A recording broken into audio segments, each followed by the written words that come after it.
Was Jacqueline Odwall who said in 2001 that gender inequalities are impediments to the ability of individuals to develop and exercise their full capabilities for their own benefit and that of society as a whole. Kenya stands to gain from a more equitable distribution of opportunities and resources between men and women. In this connection, there is evidence to show that certain yields in agriculture could be improved by much as 22% simply by giving women farmers the same education and input as men. Now, I want us to analyze the sentiments by Jacqueline Odwall in line with the discussion of the feminist theories of jurisprudence and their impacts on law and development. Now, the statement by Odwall, highlights, a key concern in feminist legal theory. You see, gender equality is not only a moral or social issue, but also an economic and developmental barrier. When women are denied equal access to education, equal access to land, equal access to credit, and equal access to legal protection, society as a whole loses productive capacity and development potential. Now, feminist jurisprudence explains, how law has historically reflected patriarchal structures and how legal reform can correct systematic gender inequality. In Kenya, this concern is strongly reflected in the Constitution of Kenya 2010, particularly Articles 27, Articles 43, Articles 81B, and Articles 100, which promote equality and affirmative action. Now, feminist legal theory therefore connects law, they connect gender, they connect equality and development outcomes. So, what is the meaning of feminist jurisprudence? You see, feminist jurisprudence is a legal theory that examines how law has historically been shaped by male dominance, that is, patriarchy, and also how law, marginalizes women's experience and how law can be reformed to achieve gender equality. Now, this theory argues that law is not neutral, but often reflects, gender bias. I want us to look at the major feminist legal theories in the world. Now, the first major feminist legal theory in the world is the liberal feminism. And liberal feminism focuses on equal rights, it focuses on equal opportunities, and it also focuses on non-discrimination. It argues that women should be treated the same as men under the law. Now, the legal implication of this is that it removes discriminatory laws and ensures equality before the law. The second major feminist legal theory in the world is radical feminism. Now, radical feminism argues that patriarchy is deeply embedded in society, that law often reflects male control over women, and that true equality requires structural transformation. It focuses predominantly on power relations. The third major feminist legal theory in the world is the Marxist or the socialist feminism. Now, this one links gender inequality to economic systems, to class exploitation, and also to unequal access to resources. It argues that women oppression is tied to capitalism and economic dependence. The fourth major feminist legal theory is African feminism, which is also called womanism.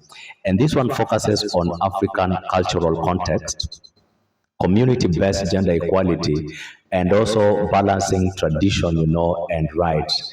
It avoids, purely Western feminist kind of assumptions. The fifth major feminist legal theory in the world is the intersectional feminism.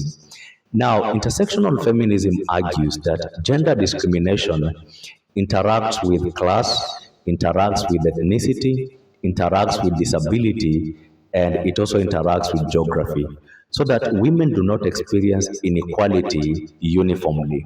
Now, let's look at feminist jurisprudence and development. Now, the quotation emphasizes economic impact in that equal access to resources increases productivity, it increases, gender equality, improves, agricultural output, and development is actually hindered by discrimination. And you see, this aligns with feminist economic theory that gender equality is a development strategy, not just a rights issue. Now, let's look at Jacqueline O'Dwell 2001 argument. You see, O'Dwell highlights that empowering women in agriculture significantly increases productivity. Now, this supports, feminist jurisprudence claim that law and gender equality directly affect economic development. Now, let's look at the constitutional framework in Kenya as far as this issue of gender is concerned. You see, the Constitution of Kenya 2010 is strongly, feminist in orientation. Article 27 on equality and non-discrimination guarantees equal protection of the law. Article 81B on electoral gender principle requires not more than two-thirds of elective bodies be of the same gender. Article 43 on socioeconomic rights guarantees access to health, access to housing, access to food, access to education, and also access to social security. These are crucial, for women empowerment. Article 100 on representation of marginalized groups promotes, inclusion of women in governance. Now, let's look at the judicial development of feminist principles. If you look at the case of Rono versus Rono, the facts of this particular case, involved inheritance disputes where daughters were discriminated against. And the issue was whether customary law allowing gender discrimination was valid. And the rule is that Article 27 prohibits discrimination. And the application is that the court rejected gender bias in inheritance. The conclusion is that equal inheritance rights are actually affirmed according to the Constitution. Now, the feminist impact of this case of Rono versus Rono is that it dismantled patriarchal succession norms. It strengthened, women property rights, and it also improved, economic empowerment. If you look at the case of Federation of Women Lawyer FIDA versus Attorney General, the facts of this particular case was the failure to implement gender equality in governance structure. And the issue was whether the state violated constitutional gender obligation. And the rule is that the two-thirds gender rule principle and equality provisions are embedded in the Constitution. And the application was that the court emphasized the state duty to ensure gender equity. The conclusion is that gender equality is a constitutional obligation. Now, the impact of this case is that it strengthened, feminist constitutionalism, and it pushed gender mainstreaming in governance. If you look at the case of Crew versus Attorney General, the court reinforced, enforcement of gender equality principles in public appointments. Now, let's look at the feminist jurisprudence and economic development. You see, feminist theory directly link law to development outcomes. The first way feminist theory directly link law to development outcomes is through agriculture and land rights. Women are major contributors to agriculture, but often lack land ownership, they lack credit access, and they also lack inputs. So that legal inequality can actually reduce productivity. And this supports, the quotation's claim of the 22%, yield improvement by Jacqueline.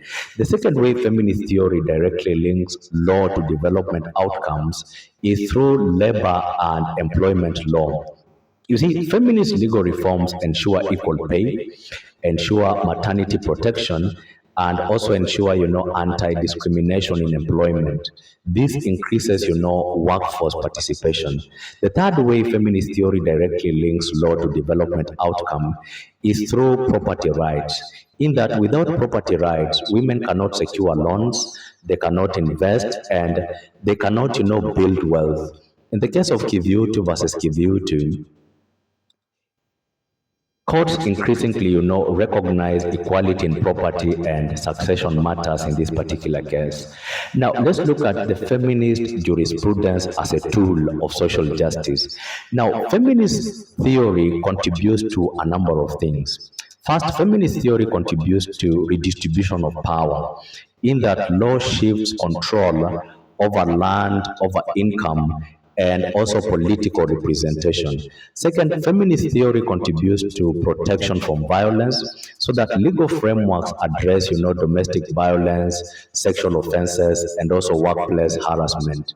Third, feminist theory contributes to political inclusion, so that gender quotas aim to correct historical exclusion. So, what are some of the challenges facing feminist legal reforms in Kenya? The first challenge facing feminist legal reform in Kenya is cultural resistance. You see, patriarchal customs still influence, inheritance, they still influence marriage, and they also influence leadership. The second challenge facing feminist legal reform in Kenya is weak enforcement of gender rules. The two-third gender rule principle remains inconsistently implemented in parliament. The third challenge facing feminist legal reform in Kenya is economic inequality, so that women still face, limited access to credit, land ownership barriers, and also informal employment vulnerability.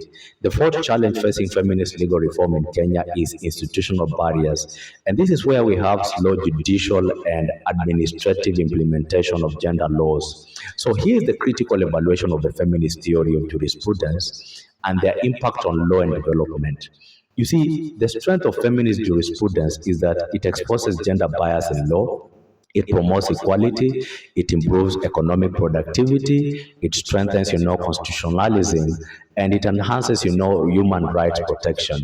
The weakness or limitation of feminist jurisprudence is cultural resistance, slow implementation, political reluctance, and persistence of economic inequality. Now, let's look at the feminist theory and law development nexus. You see, feminist jurisprudence show that gender equality is a development tool, that law shapes economic productivity, and that empowering women benefits society as a whole.